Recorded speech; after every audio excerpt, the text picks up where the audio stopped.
কিছু করার নেই। যদি ব্লাডটা ভেতরে যেত, মানে যদি কোনোভাবে ও ব্লাডটা নিতে পারতো তাহলে হয়তো সমানে ভেতরে ব্লিডিং হয়ে যাচ্ছে দোদুল, বুঝতে পারছো অবস্থাটা তুমি? না না না, আমি আর কিচ্ছু বুঝতে চাই না। আমি শুধু এটুকু বুঝতে চাই আমার ভাইপো সুস্থ হয়ে গেছে, আবার আগের মতো কাজকর্ম করছে, আমাদের সঙ্গে হেসে খেলে জীবন কাটাচ্ছে। এর বেশি আমি আর কিচ্ছু বুঝতে চাই না কেয়া। ও ভালো হয়ে যাক এইটুকু বুঝতে চাই। আর একটা কথা মাথায় রেখো, ও সুস্থ হয়ে গেলে ওর জীবনে যাই ঘটুক না ঘটুক, আমরা কিন্তু আর কোনো বিষয়ে মাথা ঘামাবো না। এটা পরিষ্কার করে জেনে নাও। আর না, অনেক হয়েছে। টুটুল কোথায় গেল? টুটুল মিঠি ওদের তো কাউকে দেখছি না। টুটুল তো ব্লাড আনতে গেছে। এত রিকুইজিশন দিচ্ছে ব্লাডের, একবারে তো সব পাওয়া যাচ্ছে না, বারবার যেতে হচ্ছে। টুটুলকে পাঠিয়েছি ওখানে। আমার তো যাওয়ার উপায় নেই। আমার যেন কোনো ক্ষমতা নেই, আমার হাত পা চলছে না। হাত পা তো চলার কথাও নয়, এই অবস্থায় কারো হাত পা চলে? কিন্তু আমি তোমাকে বলছি পিনু, শোনো আমার কথা শোনো। এই ছেলেকে আমি মানুষ করেছি, আমি জানি এই ছেলে লম্বা আয়ু রেখা। এত সহজ এই ছেলে আমাদের ছেড়ে যাবে না পিনু। ও দেশের কাজ করতে এসেছে, সেই কাজ এখনো শেষ হয়নি। আজকে হয়তো বিপদে পড়েছে, আবার হয়তো এরকম বিপদে পড়তে পারে, কিন্তু ওর জীবন চলে যাবে না, আমি তোমাকে বলছি। কাঁদিস না মা, কাঁদিস না। তখন থেকে তো কেঁদেই চলেছিস, খাওয়ানি দাওয়ানি শুধু কেঁদেই যাচ্ছিস। এরম ভাবে কাঁদলে তো তুই মরে যাবি। আর কাঁদিস না। এইভাবে কান্নাকাটি করলে তুমি অসুস্থ হয়ে পড়বে। এখন তোমার মনে সব থেকে বেশি জোর রাখতে হবে, তোমাকে শক্ত থাকতে হবে। না না না, শোনো, তোমরা সবাই শোনো।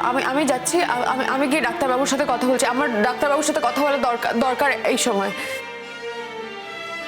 না, তুমি যাবে না শিরিন। শিরিন, বিরক্ত করো না ওদের। সবাই মিলে প্রাণপণ চেষ্টা করছে ছেলেটাকে বাঁচিয়ে রাখার। প্লিজ ওদেরকে ডিস্টার্ব করো না। আমাদের তো কিছু করার নেই না, আমাদের তো অপেক্ষা করতেই হবে যতক্ষণ না ডাক্তাররা কোনো ভালো খবর দিচ্ছেন। শিরিন, তুমি গিয়ে কি করবে বলো? তুমি তো কিছু করতে পারবে না। শুধু শুধু গিয়ে ওদের একাগ্রতাকে নষ্ট করা হবে। শিরিন দেখো, ওরাও তো ভয়ঙ্কর একটা সাংঘাতিক যুদ্ধ করছে না। একজন ডাক্তারের যুদ্ধটা না তোমরা বোঝো না। একজন ডাক্তার না সব সময় শেষ অবধি চেষ্টা করে শিরিন, যাতে তার পেশেন্ট বেঁচে ওঠে। আর তার জন্য যা করার সেটা করে। তার জন্য তাদেরকে কতটা ঝুঁকি নিতে হয় তোমরা কেউ বোঝো না। আর সেটার জন্য তার নিজের জীবনে কি স্ট্রেস যায় সেটা বলার অপেক্ষা রাখে না। হয়তো অন্য কোনো জায়গায় গেলে বেঁচে যেত। এই জন্যই আমি বলেছিলাম যে এয়ার অ্যাম্বুলেন্স করে অন্য স্টেটে নিয়ে যাওয়ার কথা। সেদিন সেই অবস্থা তো ওর ছিল না। ও যে অবস্থায় এসেছে তাতে এয়ারলিফট করা। হ্যাঁ, এখানে এভাবে রেখে ওকে তিলে তিলে মারা হলো। কে বলেছে তোমাকে শিরিন এখানকার ডক্টররা ভালো নয়? এই ডক্টররাই তো দেশে বিদেশে গিয়ে অনেক চিকিৎসা করেন। আসলে তারা যখন নিজের স্টেটের চিকিৎসা করেন তখন তারা কোনো দামই পায় না। প্লিজ শিরিন, এই কথাগুলো বলো না। আমরা প্লিজ কেউ এই কথাগুলো বলবো না। আর শিরিন, তোমার ফ্যামিলিতেই তো একজন ডক্টর রয়েছেন, তুমি প্লিজ এই কথাগুলো বলো না।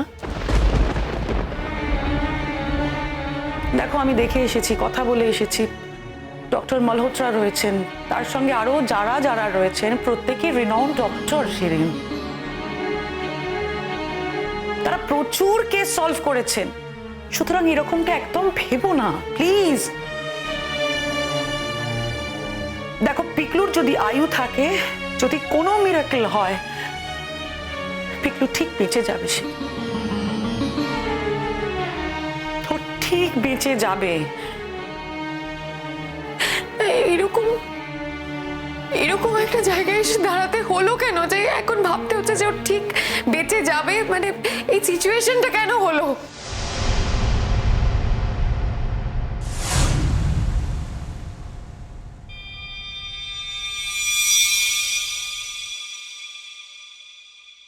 ও এখানে কেন?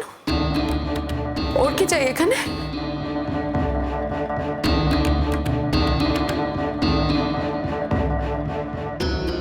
না না না, একদম ঢুকতে দিবি না ওকে। এখানে কোনো অলক্ষীকে ঢুকতে দেওয়া যাবে না। মাঝখানে কোথায় গেছিল কে জানে, এখন আবার দরদ দেখাতে এসেছে। গুড্ডি, এ কি তোর পায়ে কেটে গেল কি করে?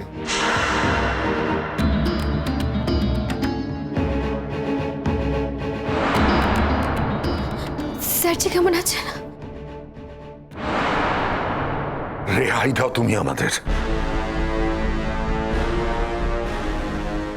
তোমার স্যারজি কেমন আছে সেটা জানার কোনো অধিকার তোমার নেই।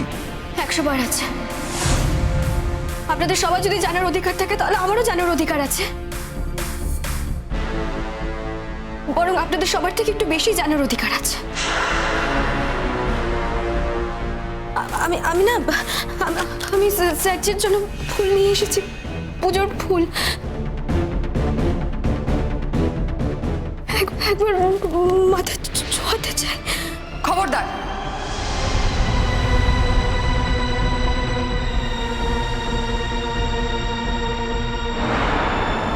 খবরদার বলছি কিন্তু গুড্ডি।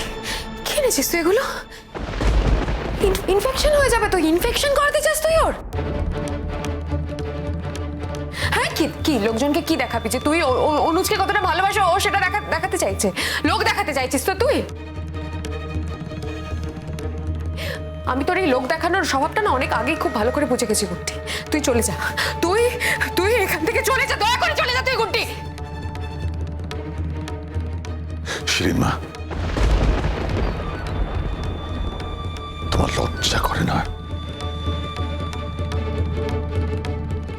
তোমাকে বারণ করা হয়, তারপরও বারবার নির্লজ্জ বেহায়া ভিখারির মতন ছুটে আসো।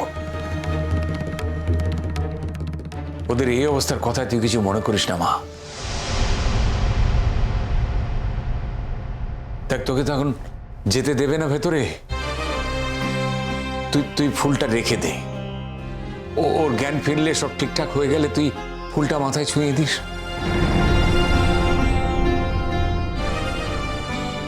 জেঠুমনি,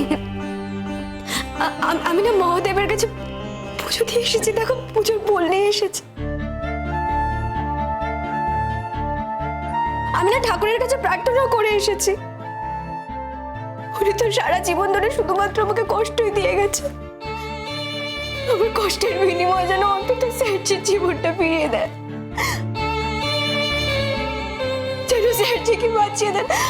আর জানো আমি না একটা অদ্ভুত আলো দেখতে পেয়েছি। আমার মন বলছে উনি আমার কথা শুনেছেন, আর আমার কথা শুনে দেখবে ঠিক স্যারজিকে বাঁচিয়ে দেবে, ওনাকে ফিরিয়ে দেবে।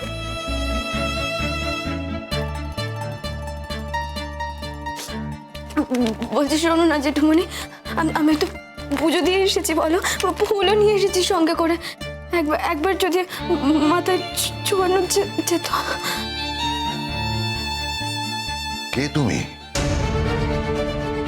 কে তুমি যে তোমার কথা শুনে চলতে হবে? আর ওটিতে এই ফুল পেশেন্টের কপালে ছোঁয়াবে? হ্যাঁ, ইডিয়েটের মতন কথা বলছো কেন? অশিক্ষিত মেয়ে একটা।